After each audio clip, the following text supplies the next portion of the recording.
Hello and welcome. Today we'll talk about the BMW i3. This car has been around for 8 years now, and it's still in production. It's still updated every once in a while. We have a special windmill edition version here.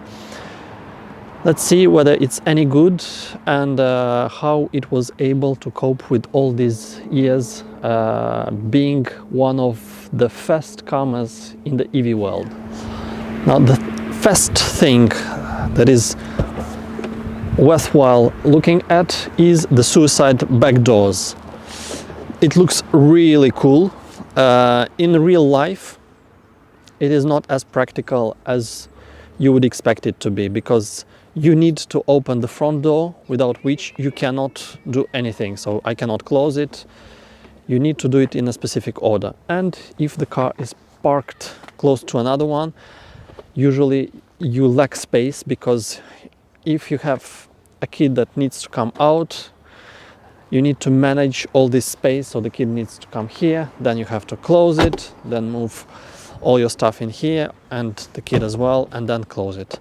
So it looks really nice. It is not that practical. Second thing, the back windows are much bigger in terms of height than the front ones. That is a big plus. Big plus, because the children that sit in the back, they have very nice visibility.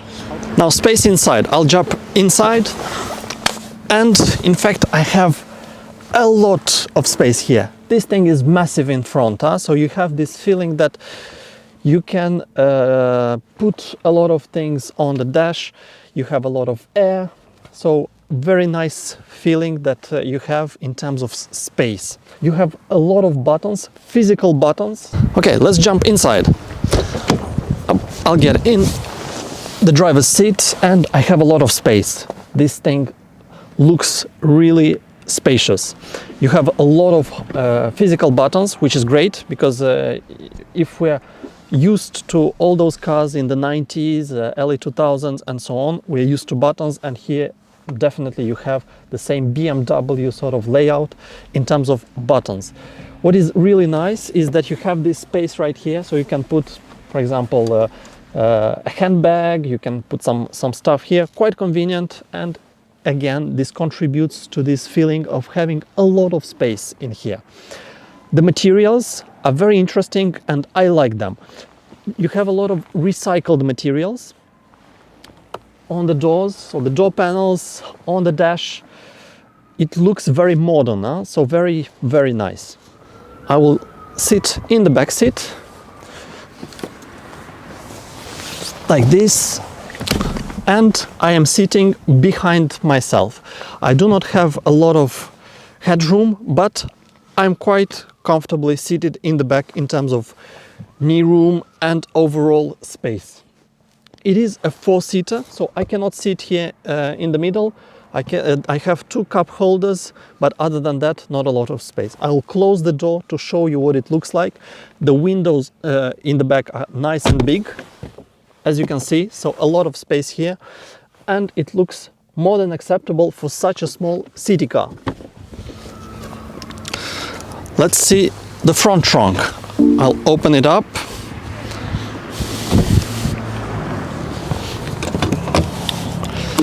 And there is a small trunk in here. You can store your charger, and in this case the kit for your wheels, to repair a puncture, for example. What you do need to know is that this trunk is not weatherproof, meaning that it will get water inside here. Still, it's very nice to have this extra space in such a small car. You have a lot of electric vehicles nowadays that do not have a front trunk, which is a pity, knowing that you have a lot of space that usually is saved because you have much less parts. The engine is much smaller in an electric vehicle, so it's great to take advantage of this benefit. So we have a small trunk in front. In front, it has the LED headlamps, and it is the windmill edition.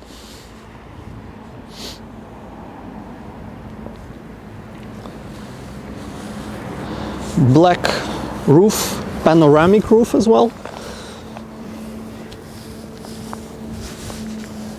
So it is a two-color combo. So it is dark blue with black roof.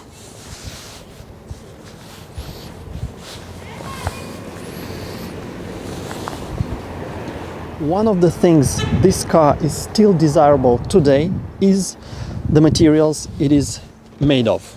Let's, for instance, look at the frame itself. In fact, it is fiberglass.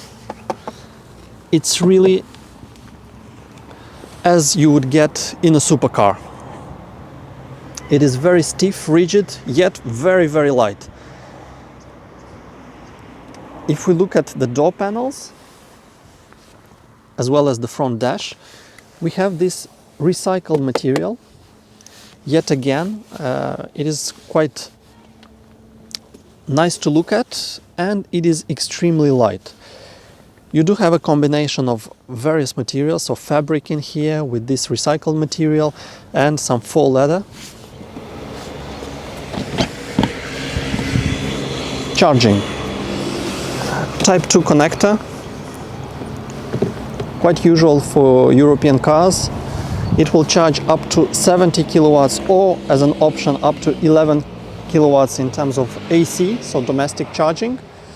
And it has DC charging up to 50 kilowatts, which will allow you to get to 80% in approximately 35 to 40 minutes.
Now let's talk about the 5 things that make this car desirable even today. First of all, the size, outside and inside. Outside it is quite small, so you can park it almost everywhere. You can maneuver it inside the city with a lot of ease, yet it has a lot of space inside. So 4 passengers are quite comfortably seated inside. You cannot carry a lot of luggage, that's for sure. It is not a car to take on a holiday because it's not adapted to highway driving, and it will not give you a lot of storage space in the back, neither in front. Second thing, it is very light. Being very light, it is quite efficient again inside the city as well. As soon as you go on the highway and you have speeds that will be more than 90-100 kilometers, first of all, it is not that comfortable to ride because it is very harsh, and secondly, it will not be efficient at all. So very practical inside the city. 3, the materials that are used in this car. Fiberglass, very light components, and the range inside the city is very good. You can get over 300 kilometers inside the city, which for city driving is plenty. So that is the 4th positive, but it will become a negative as soon as you take it on the highway. 5, the looks. It has this very nice, mean, aggressive BMW look. The backside doesn't look that attractive. From the front, I'm quite a big fan of it. Negatives, if I can think of some of them. First of all, the multimedia inside you can tell it's an old car. Secondly, the range on the highway. As I was just mentioning, it will be terrible on the highway. Approximately 200 kilometers of range as soon as you hit the highway and you're driving highway speeds, 120, 130 kilometers an hour, so that's 70 miles an hour. It will be really, really bad.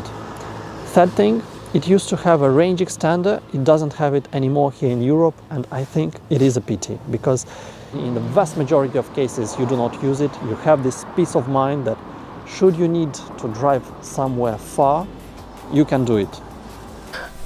Another big negative of this BMW i3 is the safety.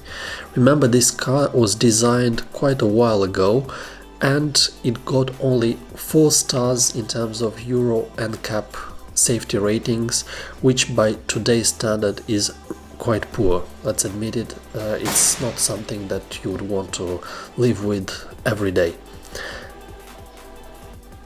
The biggest negative by far of this BMW i3 is for sure its price. The same setup of the car that I have today, I am at a price of roughly 47,000 euros, which is extremely expensive as compared to today's competition.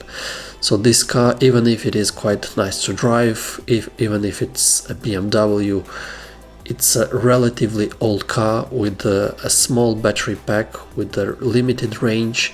The DC charging is limited to 50 kilowatts, which is very slow by today's standard. So the price is at least 10 to 15k too much for the product that you are getting. This is what I think about this BMW i3. What about you? What are your thoughts? Leave me a comment down below, and do not forget to subscribe, because we have a lot of nice content coming, and it would be great to have you in our community and discuss about electric vehicles. See you next time.